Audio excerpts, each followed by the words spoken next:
Hai guys, semangat pagi. Peserta Body Fit Enjoy Class, perkenalkan saya Coach Henny. Hari ini saya akan sharing kepada teman-teman tentang weight loss PS fat loss. Oke, sekarang kita akan kupas tuntas tentang apa itu weight loss dengan fat loss. Teman-teman mungkin sudah sering mendengar turun berat badan apa turun lemak. Oke, jadi apakah sama antara weight loss dengan fat loss? Nah, teman-teman, weight loss dengan fat loss itu berbeda. Kalau weight loss itu adalah penurunan berat badan secara keseluruhan, tetapi kalau fat loss adalah penurunan lemak secara spesifik. Ada beberapa hal yang membedakan antara weight loss dengan fat loss. Nah, kalau weight loss, fokus yang dikurangi itu adalah berat badan secara keseluruhan, baik lemak, kemudian otot dan airnya juga bisa turun. Sedangkan kalau fat loss, spesifik yang turun adalah lemak tubuh saja. Nah, fokus dari weight loss itu adalah timbangan. Kalau fat loss, fokusnya adalah bentuk tubuh. Kemudian hasil akhir dari weight loss, penurunan berat badan secara keseluruhan, lemak tubuhnya menurun dan juga bisa diikuti dengan penurunan otot dan air. Kalau fat loss, yang turun adalah atau hasil akhirnya adalah lemak yang berlebih pada tubuh itu akan turun, berkurang, komposisi tubuhnya akan menjadi lebih baik. Itu. Jadi, banyak yang mempunyai keinginan untuk menjadi kurus, hanya sekedar kurus tanpa memperhatikan komposisi tubuhnya, sehingga itu dapat menyebabkan bobot atau berat badan naik kembali, bisa jadi melebihi dari berat badan sebelumnya. Jadi penurunan berat badan yang dalam waktu singkat, yang drastis, itu dapat menyebabkan berat badan kita naik, ya, karena terjadi penurunan massa otot sehingga metabolisme tubuh kita menurun dan tubuh memproduksi hormon yang bisa memicu, meningkatkan nafsu makan kita menjadi meningkat. Oke, jadi agar teman-teman bisa mampu memperoleh dan mempertahankan berat badan yang ideal, itu harus diiringi dengan proses perubahan gaya hidup yang lebih baik dan pola makan yang lebih baik. Jadi tubuh kita adalah refleksi dari apa yang kita makan sehari-hari dan bagaimana gaya hidup yang kita lakukan. Secara sederhana, ilustrasi tentang weight loss dengan fat loss. Kalau weight loss itu adalah penurunan berat badan secara keseluruhan, lemaknya turun, otot turun, air turun, sehingga berat badan mudah naik kembali. Kalau fat loss di sini adalah lemak yang berlebih turun, ototnya naik, airnya naik, sehingga komposisi tubuh kita menjadi lebih bagus dan berat badannya akan bisa dipertahankan. Oke.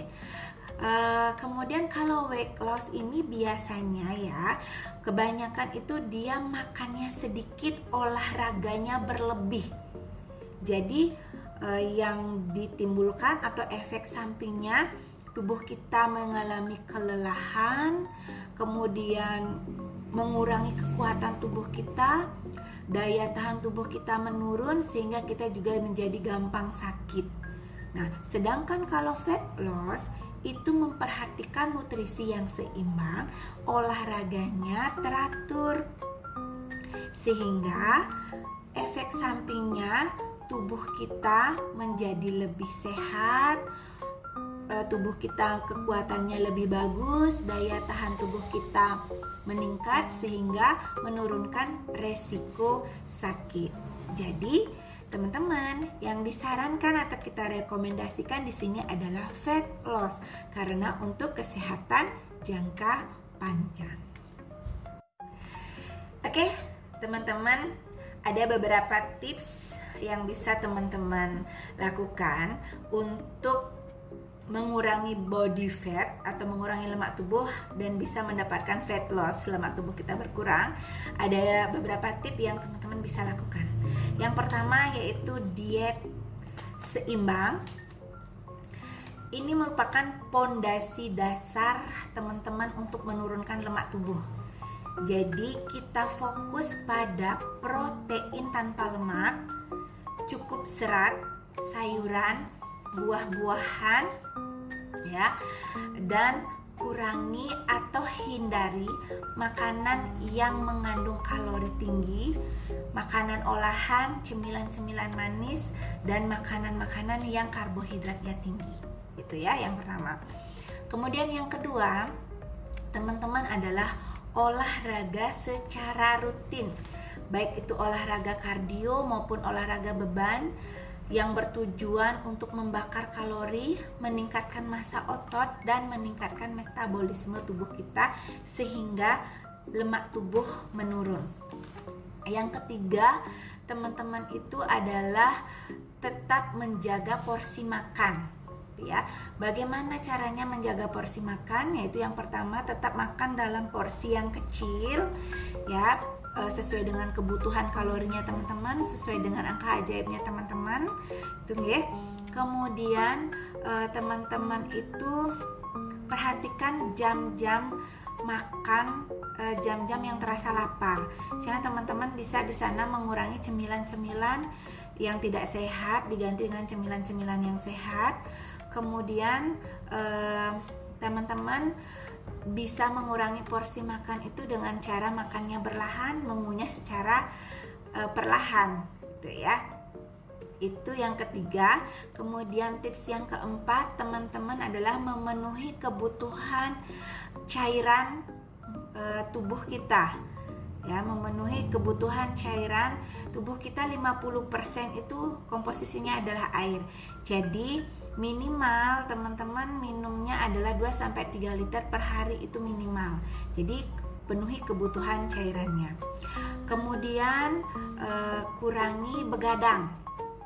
Ya, cukup tidur 7-9 jam per hari, karena begadang itu teman-teman selain tidak bagus untuk kesehatan, dia memicu meningkatkan hormon yang merangsang nafsu makan meningkat, gitu ya, menjadi lapar gitu. Jadi malam-malam kita pengen nyemil, ya, jadi bisa meningkatkan berat badan.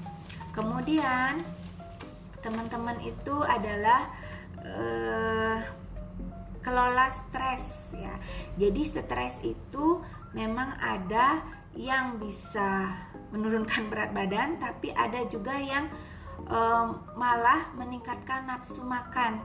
Jadi berat badannya semakin naik. Gimana caranya untuk mengelola stres? Teman-teman lakukan hal-hal yang menyenangkan, hobinya teman-teman, misalnya berenang, bersepeda, menari, bernyanyi, begitu ya.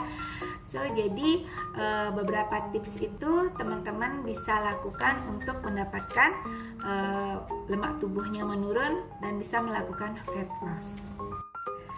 So, teman-teman, semuanya butuh proses, semuanya butuh perjuangan, karena sesuatu yang indah, sesuatu yang baik itu perlu perjuangan. Jadi hal-hal yang bisa kita rasakan, progres yang kita rasakan setelah mengalami fat loss itu luar biasa teman-teman. Yang pertama, kita bisa meningkatkan kepercayaan diri, kita lebih pede, lebih percaya diri, mendapatkan pujian dari orang terdekat, dari suami kita, dari pacar kita, dari teman kita, dari keluarga, ya. Kemudian baju lama bersemi kembali, artinya ukuran size bajunya dari yang double XL menjadi S, ya. Jadi kemudian yang paling penting lagi adalah kebiasaan hidup sehat itu, pola hidup sehat itu menjadi habit, menjadi suatu kebiasaan. Badan menjadi lebih fit, ya. Kemudian lingkar tubuh kita menjadi berkurang, tubuh menjadi lebih ramping, gitu ya. Oke, jadi teman-teman, yang kita perjuangkan adalah kesehatan jangka panjang, tidak hanya fokus pada angka timbangan, tidak hanya untuk fokus dalam jangka waktu pendek, tetapi bagaimana kita bisa hidup sehat, bonusnya berat badan ideal. Oke? Semangat teman-teman untuk berjuang, semoga berhasil. Sampai jumpa di edukasi berikutnya. Bye.